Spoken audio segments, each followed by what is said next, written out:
Now when your mother sends back all your invitations, and your sister, father, to your sister, here we go, he explains that you're tired of yourself and all of your creations. Won't you come and see me, Green Jane? Won't you come and see me, Green Jane? Now when the flower lady wants back all that she has left you, and the smell of her roses does not remain, maybe when all your children, they all start to resent you. Won't you come and see me, Green Jane? Won't you come and see me, Green Jane?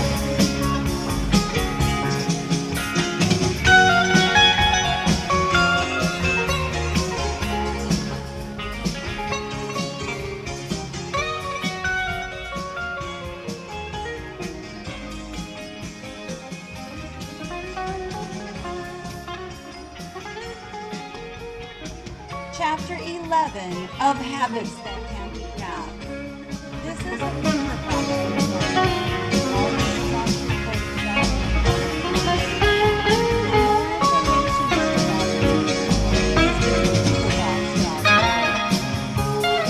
Recording by Anne. Habits That Handicap by Charles B. Towns.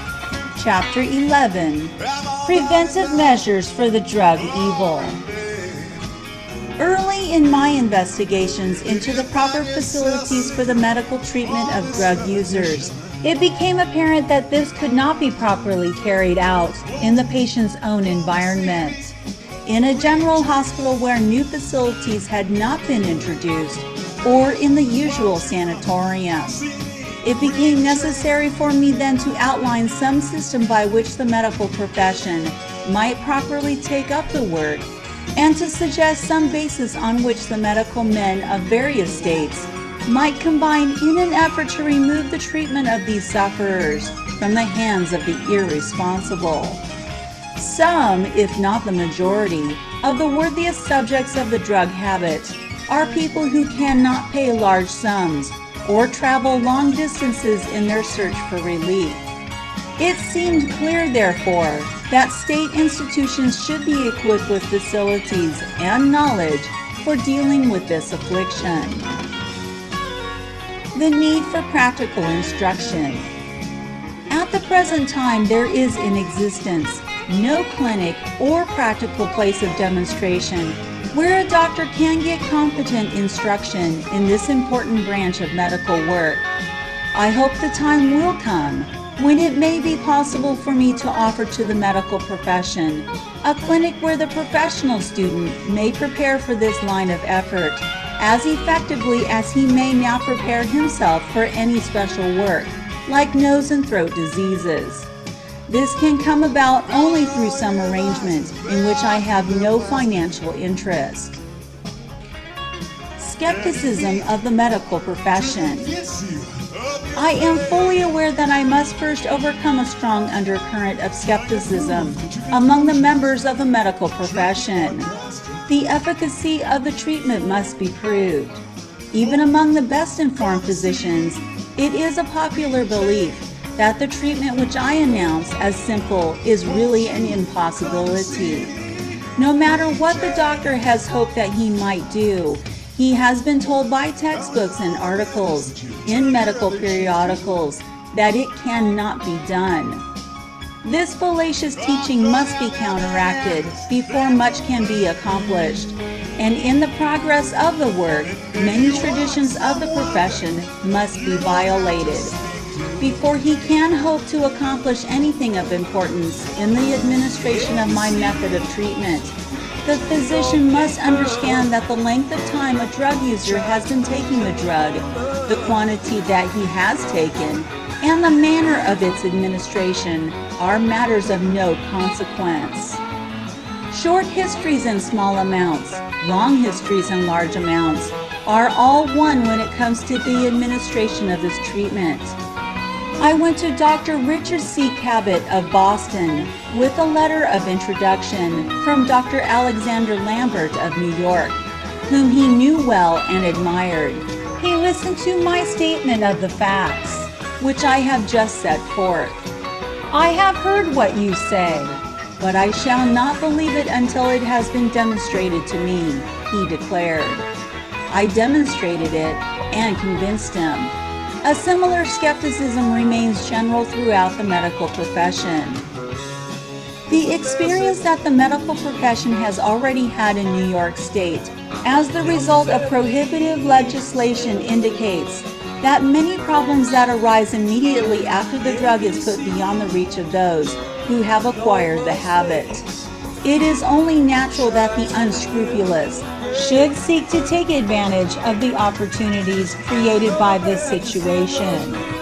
Without proper treatment, a habitual drug user cannot endure the agony of deprivation until a definite physiological change has occurred.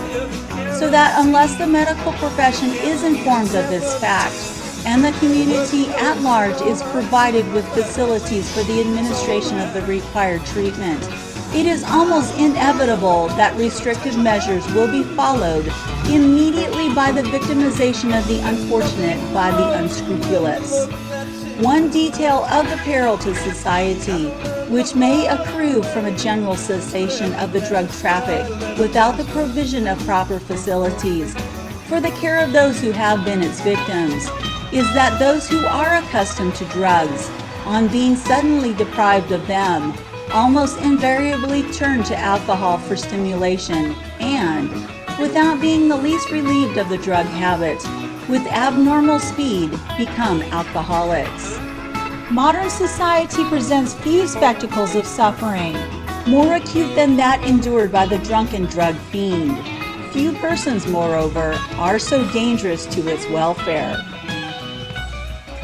Medical ethics. Constantly, I must lay emphasis upon the responsibility of the physician in regard to drug habits. This phase of the subject must be an ever-recurring one, because the whole unpleasant situation has grown out of medical ignorance. While treatment for drug users is at last making headway, for a long time experimentation had no chance, save with a small number of broad-minded and bright-minded doctors who were able to shake off the shackles that held the less intelligent members of their profession. When I made public the formulas of my treatment, I did not understand this phase of medical ethics. I assumed that certain dangers might arise from the probable activities of the omnipresent medical faker, who, without any genuine effort to administer my treatment properly, would advertise it widely and thus victimize the innocent. I also assumed that the medical profession would eagerly grasp the idea, put the treatment into operation to their own benefit and that of the world at large, and by the very beneficence of their work, far more than offset the harm the charlatans would do. Both of these assumptions proved incorrect. The fakers avoided even counterfeiting my treatment because the articles which had announced it in the medical and lay press had made its brevity clear to the public. They did not care to promote any treatment in which their victims would be justified in demanding immediate relief. From that real peril, the community was thus saved.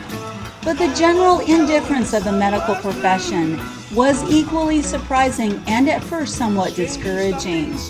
I have since decided, however, that this was perhaps fortunate, for as the work develops, it becomes more and more apparent that it is strictly hospital treatment and cannot often be successfully administered in the environment of the home or in the regular course of a general practitioner's daily work.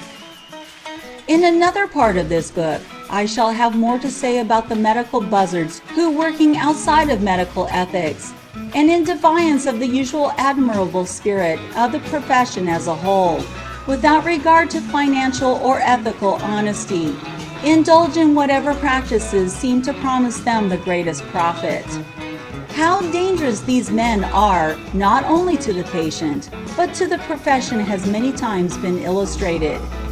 Various medical discoveries imported from abroad, or achieved and announced by eminent American medical men, have brought flocks of unscrupulous practitioners to New York, not with the progressive desire to study and honestly apply these new theories for the benefit of their patients, but with the idea of learning barely enough about them to enable them to offer credulous sufferers cheap and worthless counterfeits at exorbitant rates. Where secret methods have been heralded, they have bid against one another frantically to secure locality privileges, working to this end with all the fierce competitive enthusiasm shown by eager commercialists seeking county rights to a practical and popular patent flat iron.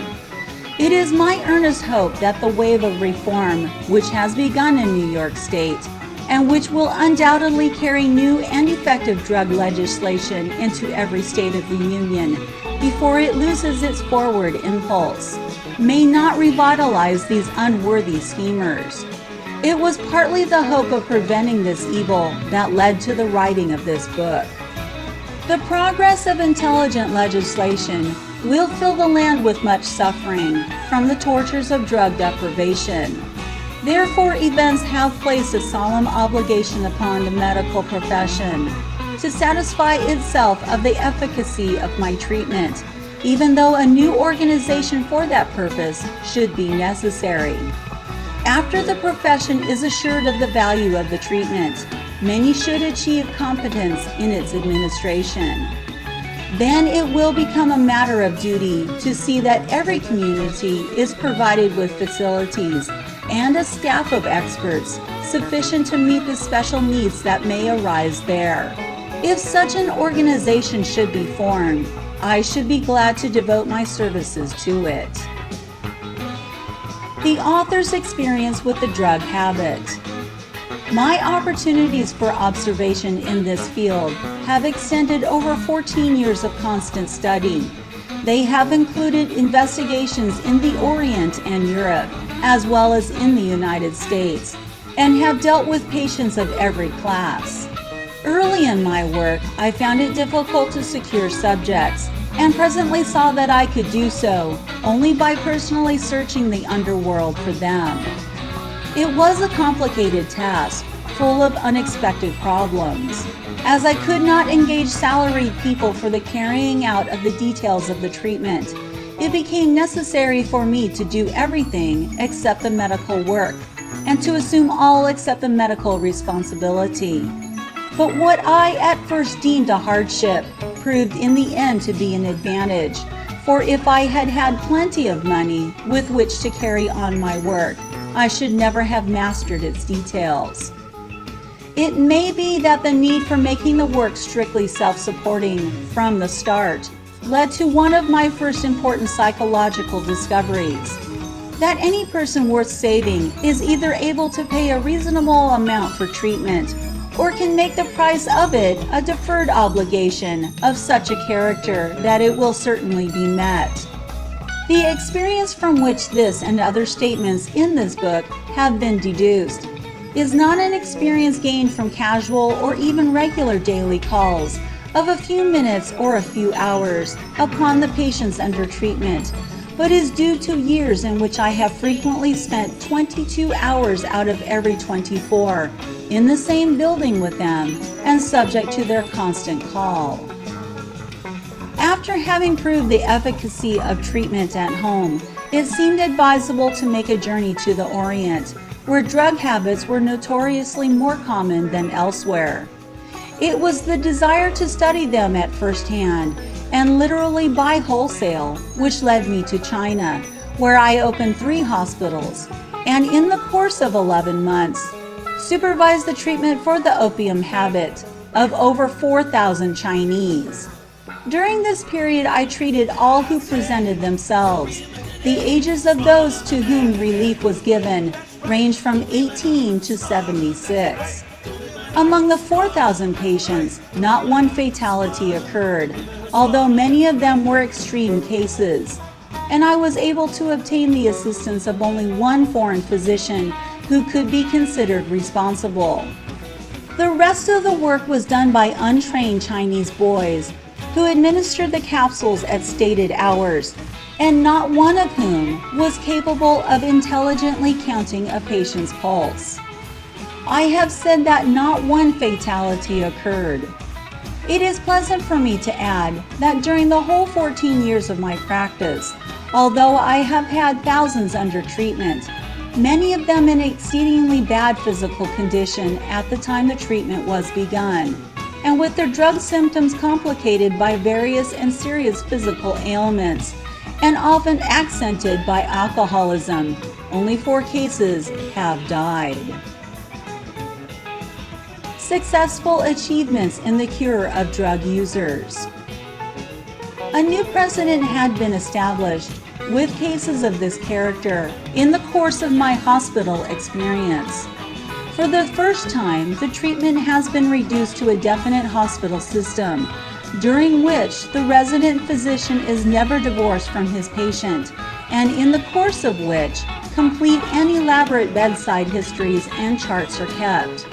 I have in my possession at the present moment the complete bedside notes of every patient to whom my treatment has ever been administered. I call attention to this fact because it shows that the work has not been hit or miss, but has been as carefully systematized and made as highly scientific as has been possible to make it. A second precedent has been set, as is proved by the fact that within a brief time, any case of drug or alcohol habit that is not complicated by physical disabilities due to other causes can be successfully treated in a few days without heroic methods and without risk. This has at once proved the fallacy of old methods. It has demonstrated how false, for instance, is the principle of colonization. As I have said, drug cases should never be colonized, and among alcoholics, only the absolutely hopeless inebriate should be subject to this method of treatment. With the latter, of course, there is no chance of real relief, so that here colonization offers a means of relieving society of all the burden upon the police, which the inebriate's freedom necessarily implies, and from a large part of the economic burden which his existence entails upon the community. Making sanatorium convicts. For drug users, colonization is the worst possible treatment that can be followed. From what I have known of the conduct of the average sanatorium at this time in the United States, I feel absolutely certain that no person can possibly be helped if sent there, and I am convinced that definite and virtually incalculable harm would be the most inevitable result of following such a course. Drug users, as well as alcoholics, who are sent officially or otherwise to institutions of this character, become what are called sanatorium convicts. These cases are virtually hopeless and are little less pitiable than that of the lifer in prison. There are in the United States many people of the better class who through no fault of their own have become afflicted with the drug habit, and who have drifted from bad to worse until a sanatorium has been the only recourse left. Treatment for drug and alcohol habits and treatment tending toward the recuperation of the patient cannot be carried out together with one patient or even simultaneously with several patients in the same institution. An understanding of this fact has placed me in an advantageous position for giving advice about whatever remains to be done when a patient is ready to leave my hospital. I have always worked in the closest and most perfect harmony with physicians who have sent cases to me, and have never permitted any of the doctors employed in my institution to visit a patient who has left my care. On the other hand, no physician who has brought a patient to my hospital has ever been divorced from him as a result of his stay with us. Accurate diagnosis possible after treatment. Physical revelations which follow the unpoisoning of patients frequently startle the patients themselves, as well as the physicians who have their well-being in charge for long periods. Nor are the mental revelations less astonishing. There have been many cases, after the unpoisoning was complete, in which a man or a woman has been found to be as seriously ailing mentally as others have been found ailing physically. Drugs and alcohol, especially drugs, have frequently been responsible for extraordinary mental and moral twists. But it must be maintained that the use of drug or liquor is usually the result rather than the cause of such conditions. There are many cases in which no type of medical help will bring about satisfactory permanent results, though other victims, after the elimination of alcohol or narcotics, quickly take their places as useful and admirable members of society.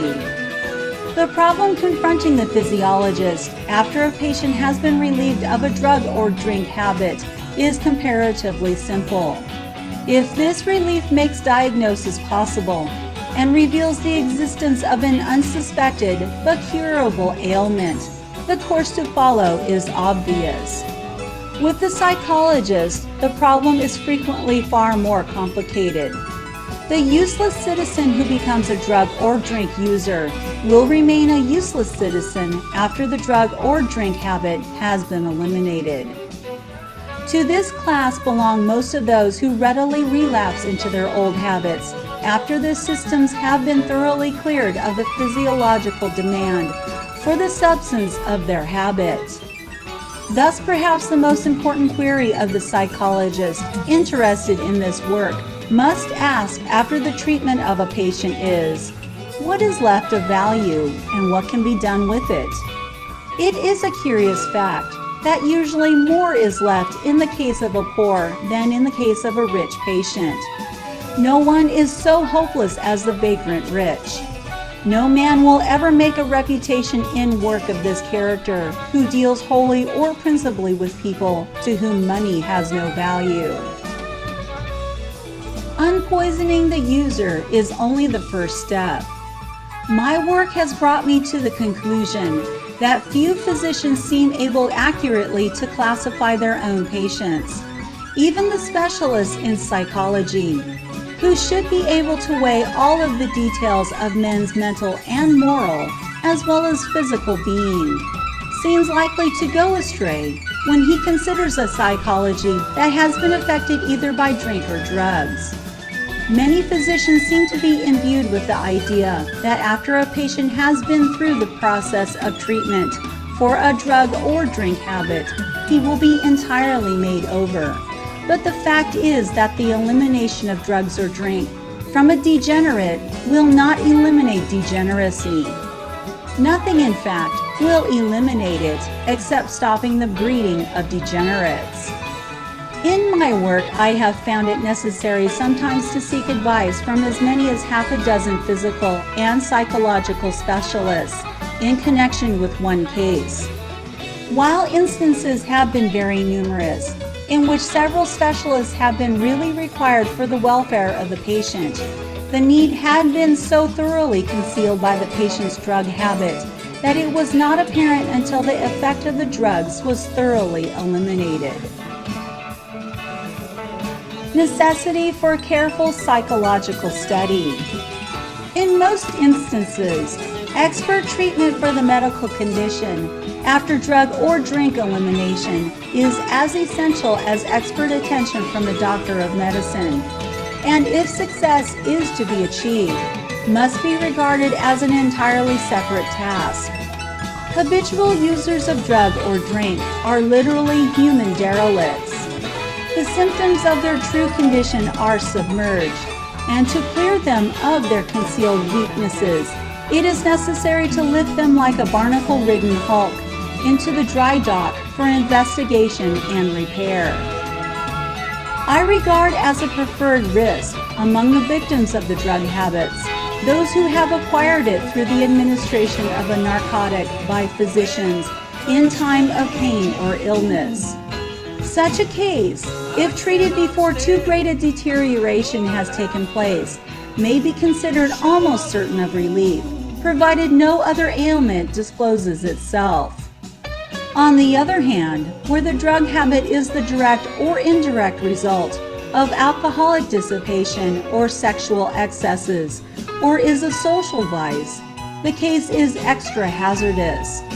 Here, the lack of moral standards and the loss of pride are serious handicaps. These matters are of extreme importance to the physician who is considering the care or treatment of cases of a drug habit. That he should classify his subjects of investigation, recognizing the hopeful ones and admitting the hopeless to be hopeless, is essential to successful work. He must know the material with which he has to work. Familiarity with his material is as necessary to him as it is to the carpenter. Many cases have been brought to us that we have declined to accept because we could hope to accomplish nothing with them. Not long after I began my work, I tried to help a man against my better judgment. I felt reasonably sure that he lacked the worthy qualities that would make him cling to and appreciate whatever advantages the treatment might afford. My estimate of his character proved to be correct. The man relapsed and became a traveling liability on me, a reproach against my institution and my treatment. The hopeless case. I have already said that the idle rich, to whom money has no value, cannot usually be classed among hopeful subjects for treatment. The same may be said of those for whom others take financial responsibility, paying the cost of their treatment.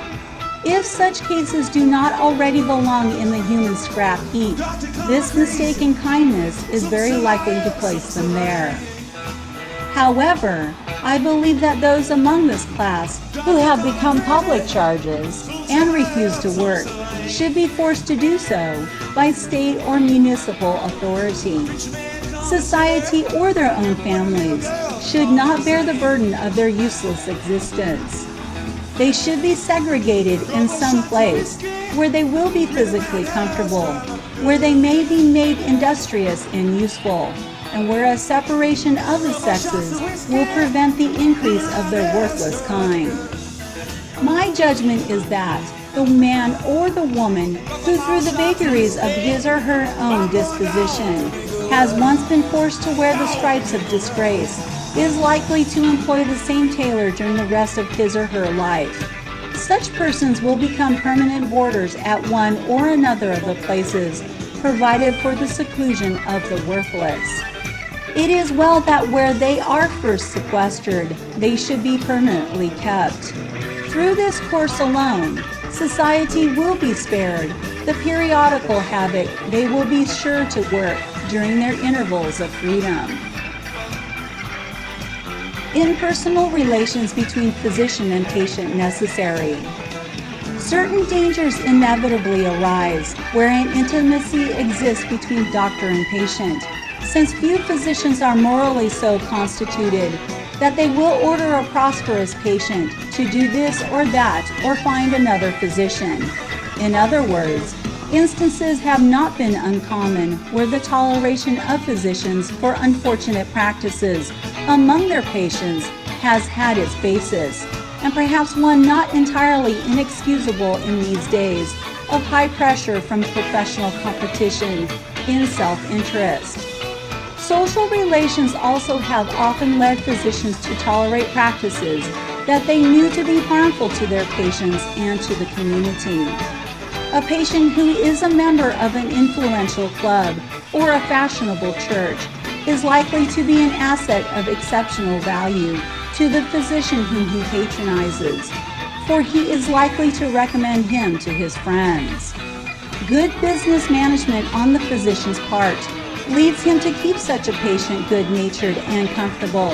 And to keep him comfortable means, among other things, to keep him free from pain. Where the patient suffers from an incurable malady, the use of drugs is not only excusable, but commendable. But instances are all too frequent where the malady is not incurable, but only puzzling and beyond the average practitioner's power of diagnosis, so that he covers up his ignorance by the administration of pain-deadening substances. Patients who invariably and promptly pay their bills are sometimes in a position where they can tell a doctor what to do, whereas it should be the doctor's unalterable resolution to retain the upper hand. Instances of this kind are far less grave in connection with the use of alcohol than in the connection with the use of drugs. The physician may be said almost never to play any part in the establishment of an alcoholic habit among his patients, while he has surely played a most important part in the spread of drug habits. End of chapter 11.